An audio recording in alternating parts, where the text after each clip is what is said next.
Ever wondered why some players in Valorant seem untouchable, like they're playing a completely different game? Watching them land shots, they make it look so effortless, but when you boot up Valorant to try to copy them, you only whiff every shot. Well, there's actually a revolution happening right now under our noses that touches on this very topic. It's called Calm Aim, and it's turning regular players into gods. But Calm Aim isn't just about keeping your cool. It's a whole new approach to the game that blends something called tension control and movement reading that basically allows you to slow down the game. Valorant, especially for new players, can feel incredibly punishing. Like every gunfight you take, you die instantly in one bullet. You don't have time to be calm. You need to shoot right away or you will get taken out. What if I told you though there is a way that you can actually slow down the game? I actually initially learned this nearly a decade ago when I was playing Guitar Hero. Take a look at this clip that I have saved from forever ago.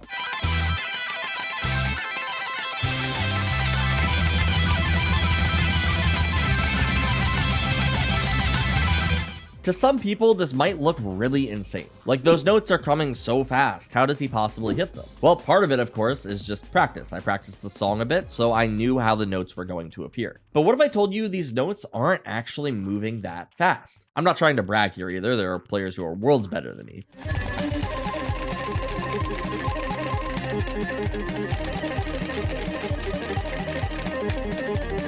But the more you play the game, the slower it feels. The thing is though, it only gets slow if you let it. That's what Calm Aim is supposed to let you do. Slow down the game for yourself so that all you have to do is point and click.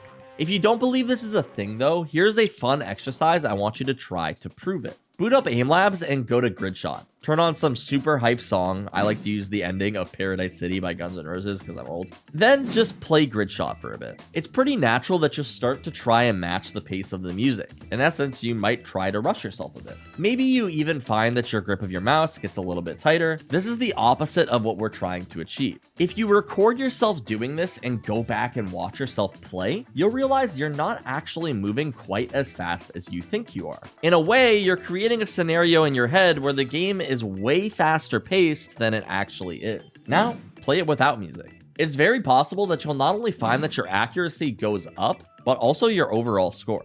To achieve Calm Aim, what it really comes down to is relaxing your mind and body and reducing the amount of stress placed on yourself. A good example of this that many of you have probably felt is when you either take a break for a bit or come back to the game, or you play a bit of unrated or on an alt account. I'm sure you've all felt that feeling of, oh man, this game feels so easy. I'm landing all of my shots and it feels almost like the enemies are moving really slowly.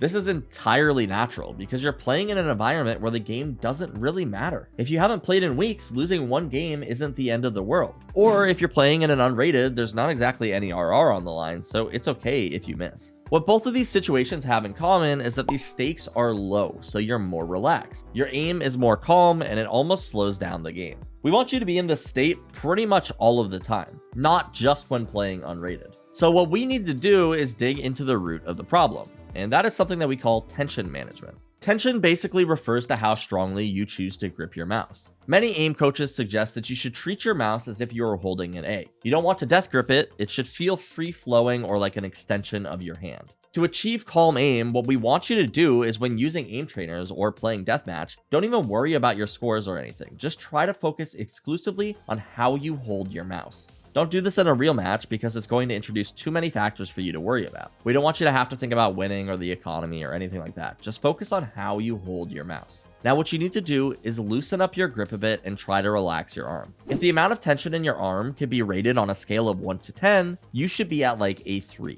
Just practice gliding your mouse across the screen, and then when a target appears on screen, give it 1 second before you shoot. This will allow you time to not only see your target, but then to make a flick calmly and land the shot. This will also give you an idea of how much time you have to land each flick. The thing is, in Valorant, you do die hella fast sometimes, but you don't always die fast. By giving it a second before shooting, this will get you more in tune with the actual pace of the game. Keep in mind, oftentimes deathmatch is going to feel even faster than a normal match since everybody is ready to take fights. People are running all over and holding angles. Oftentimes in a real match, you will have even more time than this. Now, tension isn't always a bad thing when aiming. there will be times where more tension is required. For example, oftentimes to be faster requires you to be slightly more tense, hence our aim lab example at the beginning. When you perform a flick, generally the faster you go, the more tension it will require. This might seem like a good thing until you actually understand how flicks work. Generally, flicks aren't just done in one part where you flick to the opponent's head and shoot. They're done in two parts where you flick and then you micro adjust and then you shoot. The problem is the more tension required to flick quickly, generally the more tension it's going to take to stop that flick for an adjustment. This micro adjustment becomes far more difficult the more tension that you apply.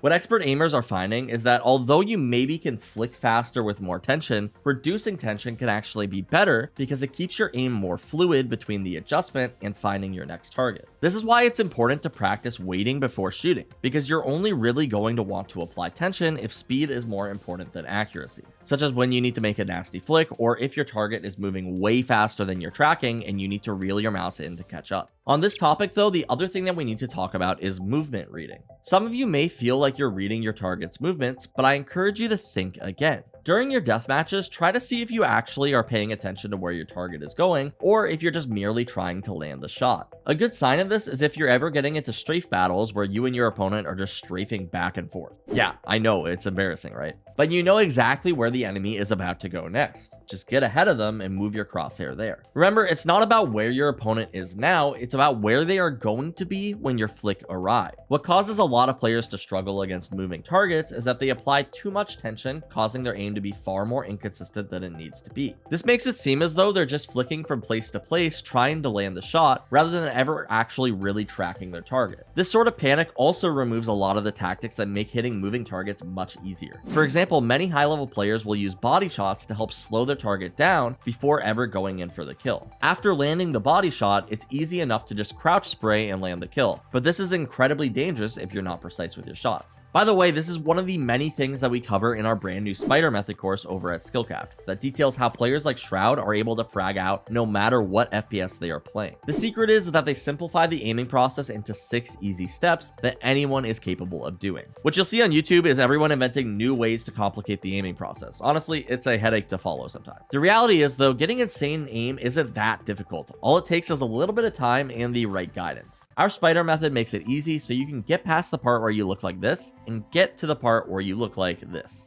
Not to mention, our whole site is backed by a rank improvement guarantee, so if you don't climb, you don't pay. While other coaching services nowadays are literally charging 4 figures for you to get out of bronze, we will help you climb 5 divisions for a fraction of the price, or your money back. Something we need to talk about now though is that whiffing your first shot is really bad. This sounds obvious, I know, so let me explain it a bit more. Spray patterns in Valorant are for the most part random, which means every bullet after your first isn't guaranteed to hit. In fact, even your first shot isn't guaranteed to hit, which can make the game incredibly difficult. This is why burst firing is incredibly favored in Valorant, because it gives you the highest chance of your bullets actually going where you fire them. Now, since every bullet after the first becomes less and less accurate, this means that if you miss your first shot, it's going to become significantly harder to correct the spray afterwards, because each shot will become more and more random. For this reason, calm aim is incredibly important in Valorant, because you really shouldn't be panic spraying anyway, otherwise you're likely to lose nearly every gunfight. If you want to guarantee more kills, you need to prioritize the first shot. In essence, that's really all that calm aim is. You're not overstressing when enemies appear on your screen, you're prioritizing that first shot accuracy and making the game be played on your time.